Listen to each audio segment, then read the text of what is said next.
Shruti, it was lovely working with you, Shruti. ఎప్పుడు మనం మాట్లాడుకోవడమే outside, but it was lovely working with you. We had wonderful conversations and conversations about Appa and you.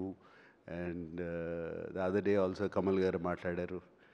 So nice, Shruti. And though we didn't have much combinations, we had little combinations. And it's a different Shruti, which I've seen. God bless you. And అలాగే దీంట్లో Soubin is one of the mind blowing characters. ఈ సినిమాలో ఆయన తీసుకెళ్ళిపోతాడు, అంతా జేబులో వేసుకుంటాడు. Monica సాంగ్లో ఈ was dancing Soubin. And Sathyaraj sir, you will be నుర్సులా song. Yeah. So Monica songlo Shobin was dancing. It was really good, and it's one of the best actors I've seen. Fantastic working with him. Alage inka chaala alage unnaru.